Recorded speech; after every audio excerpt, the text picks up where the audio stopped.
3 o'clock, good to have you with us. If you want Lions conversation on a multitude of topics, Odyssey.com rewind. I want to talk some Pistons, though, and do it in a fun way.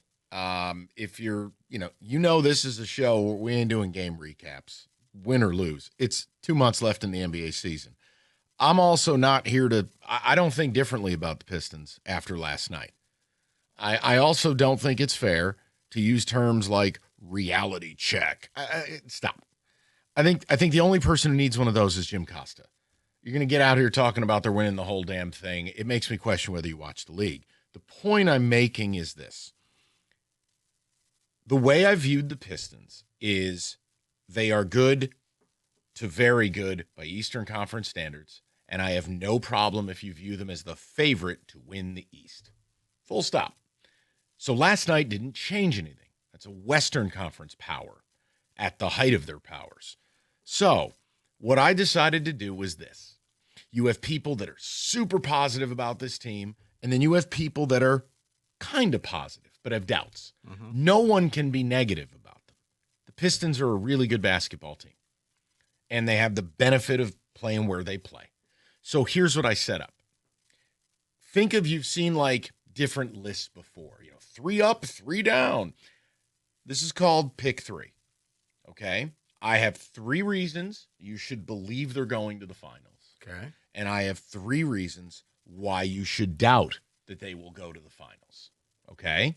Your job in all of this, people, you have freedom of choice, maximum. You must have at least one selection from each pile, the positive and the negative. But you said it's pick 3. Right. Because it's got to be 3 total. So the final pick is a wild card. Could be positive, could be negative. Correct. And if you're on the positive side, you'll have 2 positive, 1 negative. If you are on the doubter side, well, 1 positive, 2 negative. Pick 3. Now let me start with the reasons I believe they'll go to the finals. Okay? Here are your 3 positives. 1, best defense in the NBA. Maybe a little bit of hyperbole, but statistically it holds up. They're top 3 across the board. They're going to play great defense. Mm-hmm. And that's a bedrock. You got to guard people if you're going to win a championship. Okay? 1. 2, Cade is him. MVP. MVP. And I have no problem. Hell, he might get handed that award because no one will be eligible. You see that whole deal? Jokic has got to play 23 of the last 24 or he's out. And then SGA, who's probably not playing tomorrow night, will need to play, 16 of the last 23. I don't know if I've ever seen an MVP by default. No, but it could. And it's not to take away from him. It's just nobody's eligible. Yeah. But again, Cade is him. He's a superstar. I have no problem in the conversation about the MVP. And you do need a superstar to win a championship. Okay, that's 2. The third is less definable, but it is their identity, a culture of toughness and effort. Now, you could say, well, doesn't that go to defense? No. Toughness is manifested on the offensive glass. Toughness is manifested in how you carry yourself. The fighting beef stews. Yeah, but can you endure negative things happening? Can you battle your way back? Look, this team has had more clutch wins than any other team in the sport. So your 3 reasons to believe they can go to the finals: the defense, Cade is the dude, and the culture, the /toughness. Now, let me offer you 3 reasons why they might not go to the finals. Bottom 3 in the league and made threes. They simply can't shoot 3-pointers. Now, last night was just more evidence of that. They were minus 33 from the 3-point line. You're not winning those games.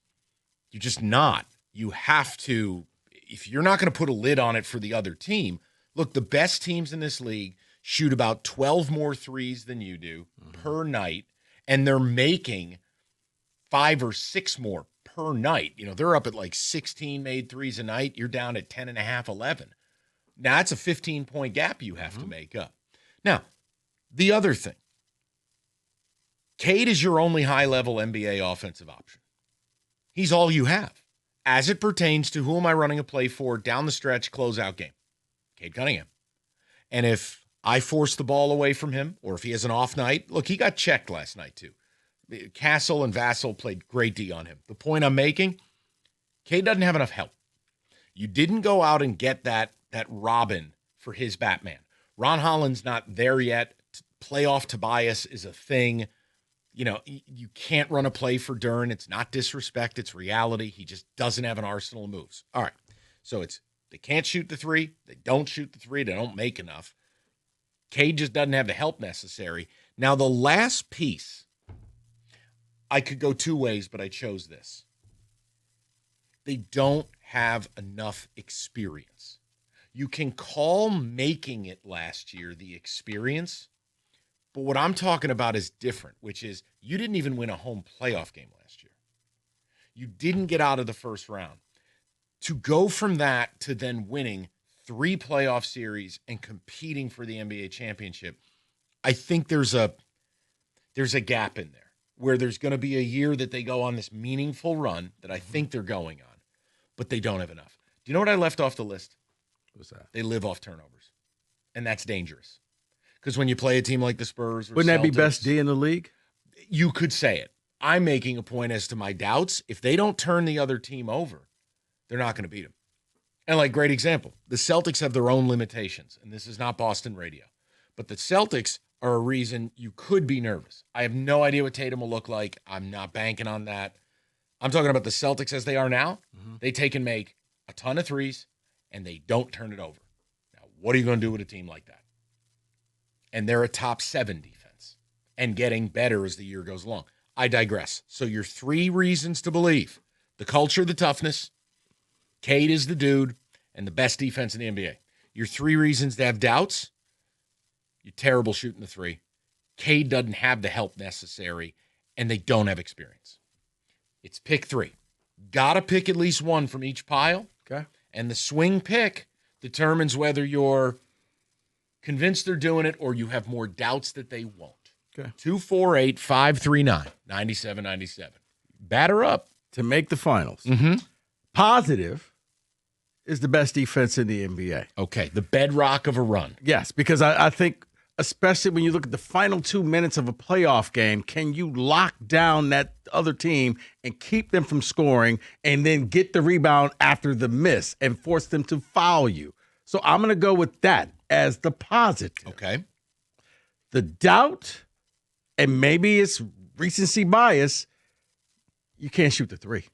Okay. After watching last night, because last night felt it was playoff-esque. It wasn't a playoff game, but it was like, okay, this is playoff reality. This is what the game is going to look like, and you couldn't match the Spurs. They outscored you by 33 points from the three-point line. And look, Spurs had a good night shooting it. You had a bad night. You want to say it could be closer on an average night. I have no problem with that.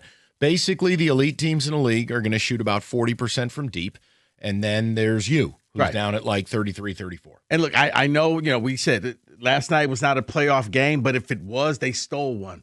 They stole one from you, and now you got to go and win 2 in San Antonio in order to get this thing back. So you've drawn even. I've drawn even. What side are you on in the pick 3? I'm still upset because they did not make a move. I'm going to go that Cade has no help. Okay. That it's Cade and spin the wheel. And, Duren can do a lot, but he can't hit the 3. So, you can't run plays for him. You can't. Yeah, like he would be a really excellent, exceptional third option if you had that second player. Love to see an 18-footer from him. It's in a different lifetime. All right, so you are 2 down, 1 up. Kenny, and again, people, you choose your adventure here. All I'm saying is there's no team in basketball where you would pick all 3 positive or all 3 negative that are in this conversation. Pistons are really good. So here's your 3 positive, Kenny, or your 3 doubts, okay? Culture/toughness, Cade is the dude, or best defense in the NBA. Reasons to doubt they make the finals.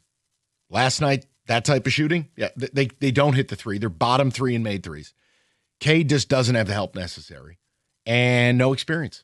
They just don't have enough experience to see it through.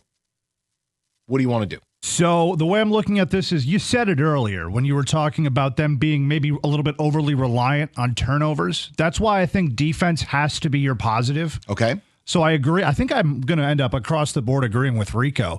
The doubt thing, and there's an option that I think is a coverall that I think you may have left off here, is that playoff basketball different than regular season basketball. And I think that's the biggest reason. And the two that will highlight that in your doubts are you don't shoot the three enough, and Cade has no help. And I think me and Rico are unilaterally agreeing on all those things. Okay. And when I say no help, let's be clear, because I know Piston fans are the height of tin-eared and sensitive. We're not saying everyone on the team's bad. They're clearly not. But when we say you don't have help, it's you have your Jokic, you don't have your Jamal Murray, you don't have your Aaron Gordon. Yeah. You know, you have your SGA. You don't have your Jalen Williams or your Chet. Made a trade for the Red Mamba, but, he doesn't play. Right. It's almost like a guy who shot like 31% from deep over the last 2+ seasons might not crack this rotation. So that's a nothing burger. So, no, that's all that is. That when they blitz Cade, and look, Cade was frustrated last night. He was getting guarded in a way very few teams can. The bottom line is, okay, if he has to give that ball up, not in the regular season where you have like the number 9, 10, 11 offense in the league, in a playoff series, who's going to step up and give you real offense, real shot making? Look, Duren is the garbage man. He's going to make a living on putbacks, rebounds, rim runners, open floor. Dunks. Hey, and an occasional pick and roll alley. Cool. He plays a role. He's valuable. I'm not talking about that. I'm talking about the ball comes to you, defense is closing out, and I need you to hit a corner three. Who? 248-539-9797. So you choose your adventure. You got your 3 reasons to believe, your 3 reasons to doubt. And get Mel Kiper off the TV. Oh, my God. Tot, tot. Tot, tot, tot, tot, tot. He's morphing into B. Arthur. Oh, my God. Or the guy from Up. What was the Jetsons guy who wore the helmet? That's what his hair looks like. The round helmet, the little green guy. Kazoo? Show me a picture. He kind of looks like Count Chocula. No. Okay, now that's I didn't realize we were going to have a cereal comp. Excellent work. Shout out Cookie Crisp. My mom would never buy it for us. It's unhealthy. 248-539-9797. Let's get to it, Piston fan. 3 to believe, 3 to doubt. You got to pick 3. 97-1.